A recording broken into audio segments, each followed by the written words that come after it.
योगी आदित्यनाथ को सुनते हैं। मैं मंच पर उपस्थित केंद्रीय वाणिज्य एवं उद्योग मंत्री माननीय श्री पीयूष गोयल जी, उत्तर प्रदेश सरकार में मेरे सहयोगी मंत्रीगण श्री नंद गोपाल गुप्ता नंदी जी, श्री जसवंत सैनी जी, अनिल राजभर जी, प्रदेश के मुख्य सचिव श्री दुर्गा शंकर मिश्र जी, अवस्थापना एवं औद्योगिक विकास के आयुक्त श्री मनोज कुमार सिंह जी, प्रमुख सचिव अवस्थापना और औद्योगिक विकास श्री अनिल कुमार सागर जी, आज के इस कार्यक्रम में उपस्थित है हमारे सभी इस क्षेत्र से जुड़े हुए इन्वेस्टर्स और उपस्थित बहनों और भाइयों, मैं सबसे पहले कल के ग्लोबल इन्वेस्टर समिट के उपरांत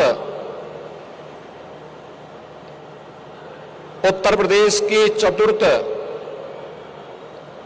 ग्राउंड ब्रेकिंग सेरेमनी के आयोजन के अवसर पर आदरणीय प्रधानमंत्री जी के द्वारा उत्तर प्रदेश के सामने जो लक्ष्य तय किए गए हैं, उन लक्ष्यों को समयबद्ध तरीके से प्रदेश सरकार प्राप्त करेगी और आदरणीय प्रधानमंत्री जी के संकल्पों के अनुरूप उत्तर प्रदेश को भारत के ग्रोथ इंजन के रूप में स्थापित करने की प्रतिबद्धता के साथ आगे बढ़ेगी। आदरणीय प्रधानमंत्री जी के मार्गदर्शन के लिए प्रदेश की 25 करोड़ जनता की ओर से उनका हृदय से आभार व्यक्त करते हुए आज के इस एफडीआई कॉन्क्लेव में उपस्थित केंद्रीय वाणिज्य और उद्योग मंत्री माननीय श्री पीयूष गोयल जी का मैं हृदय से अभिनंदन करता हूं। हम सब जानते हैं पिछले 6-7 वर्षों में उत्तर प्रदेश ने अपनी इमेज को बदला है। आज उत्तर प्रदेश नए भारत का नया उत्तर प्रदेश है और अगर कहें तो विकसित भारत का एक विकसित उत्तर प्रदेश। 7 वर्ष पहले उत्तर प्रदेश देश का बीमारू राज्य हुआ करता था। उत्तर प्रदेश का मतलब देश के विकास का बैरियर ये माना जाता था, लेकिन आज उत्तर प्रदेश बीमारू राज्य की श्रेणी से उभर करके देश के एक अनलिमिटेड पोटेंशियल स्टेट के रूप में अपने आप को स्थापित किया है। उत्तर प्रदेश में आज हमारे पास प्रकृति भी है, परमात्मा भी है और हमारे युवा प्रतिभा से भरपूर होने के नाते इस त्रिवेणी के माध्यम से हम आदरणीय प्रधानमंत्री जी के मार्गदर्शन और नेतृत्व में उत्तर प्रदेश को आगे बढ़ा रहे हैं। इन 7 वर्षों में हमें उत्तर प्रदेश की अर्थव्यवस्था को दोगुनी करने में सफलता प्राप्त हुई और उत्तर प्रदेश की प्रति व्यक्ति आय को भी दोगुना करने में सफलता प्राप्त हुई। उत्तर प्रदेश को बीमारू राज्य से उभारने में भी हमें सफलता प्राप्त हुई। तो इसके पीछे आदरणीय प्रधानमंत्री जी का विजन था, जिसे हम सब ने अपने मिशन के रूप में लेकर के और प्रभावी ढंग से अलग अलग सेक्टर की पॉलिसीज बना करके कानून व्यवस्था के बेहतरीन स्थिति प्रदेश के अंदर दे करके जो माहौल बदला, आज उसका परिणाम है कि सुरक्षा के साथ साथ बेहतरीन कानून व्यवस्था, 25 सेक्टोरियल पॉलिसीज के अलावा आज मुझे बताते हुए प्रसन्नता है कि ग्राउंड ब्रेकिंग सेरेमनी के इस चतुर्थ संस्करण के साथ उत्तर प्रदेश देश की अब छठी नहीं बल्कि दूसरी बड़ी अर्थव्यवस्था भी बन चुका है। रेवेन्यू सरप्लस स्टेट के रूप में भी स्थापित है और एफडीआई और फॉर्च्यून ग्लोबल 500 पॉलिसी लाने वाला देश के किसी राज्य में से पहला राज्य बन चुका है जो इस प्रकार की पॉलिसी लेकर के आया है। हम सब जानते हैं कि उत्तर प्रदेश की एफडीआई से संबंधित जो अब तक की स्थिति थी, सन 2000 से लेकर के 2017 तक 17 वर्षों में जितना एफडीआई यूपी में आया था, 19 से 23 के बीच में मात्र 4 वर्ष में हम उसके 4 गुना एफडीआई यूपी के अंदर आया। जब सुरक्षा का माहौल होता है, सरकार की स्पष्ट नीति होती है, नियत साफ होती है, तो हर निवेशक उस सुरक्षित वातावरण में निवेश करने का इच्छुक होता है। आज ये वातावरण उत्तर प्रदेश के अंदर देखने को मिल रहा है। 14 फॉर्च्यून ग्लोबल 500 कंपनियां वर्तमान में उत्तर प्रदेश के अंदर कार्यरत हैं, जिनमें सैमसंग है, माइक्रोसॉफ्ट है, एलजी है, पेप्सिको है, नायरा एनर्जी है, रिलायंस इंडस्ट्रीज है, टाटा है,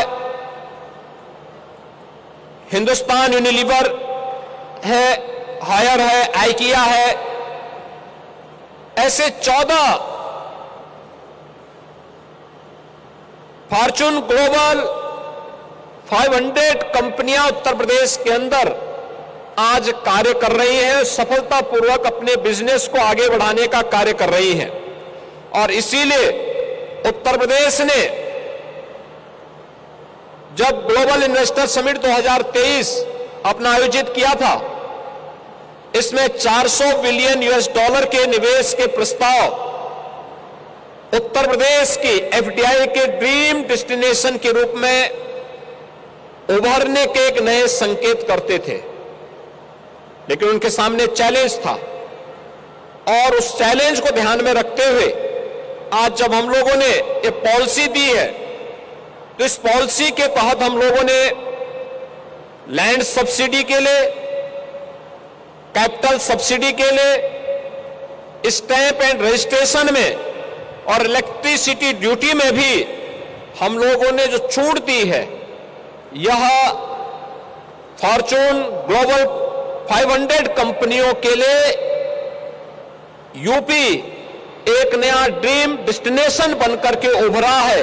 और इस दिशा में जितने भी हमारे प्रदेश के अंदर या देश के अंदर या दुनिया के अंदर ऐसे इन्वेस्टर हैं, उन सबको मैं आमंत्रित करूंगा कि वे यूपी में आए, यूपी में अपना सुरक्षित निवेश करें और यूपी की इन सुविधाओं का लाभ भी लें।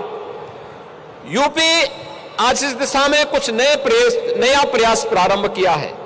खासतौर पर हम लोग देखते हैं कि पहले यहां पे शासन के और विभागों के मकड़ जाल में फाइल उलझ जाती थी। आज सिंगल विंडोज पोर्टल के लिए निवेश मित्र पोर्टल आपकी सेवा के लिए समर्पित है। एमओयू मॉनिटरिंग के लिए आज उत्तर प्रदेश का निवेश सारथी पोर्टल अपने निवेशकों की सेवा के लिए समर्पित भाव के साथ कार्य कर रहा है। आज यूपी के अंदर सफलतापूर्वक निवेश करने वाले निवेशक के लिए इंसेंटिव मॉनिटरिंग सिस्टम पूरी प्रभावी ढंग से कार्य कर रहा है। हमें टेक्नोलॉजी का उपयोग करते हुए आपकी समस्या के समाधान करने के लिए हम लोगों ने इसे और भी अच्छा बनाने का प्रयास किया है। और इस दृष्टि से मैं आज के इस अवसर पर आप सबसे कहना चाहूंगा कि उत्तर प्रदेश अपने निवेशकों के हितों को पूरा संरक्षण देने के लिए तैयार है। एफडीआई से संबंधित जो कॉन्क्लेव है, यह अपने उन सभी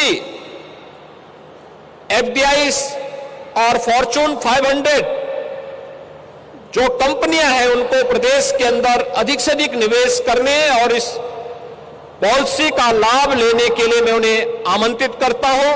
मैं उन्हें इस बात के लिए आश्वस्त करता हूं, उनका उत्तर प्रदेश में निवेश पूरी तरह सुरक्षित होगा और उन्हें बिजनेस का एक नया आनंद प्रदान करने में योगदान देगा।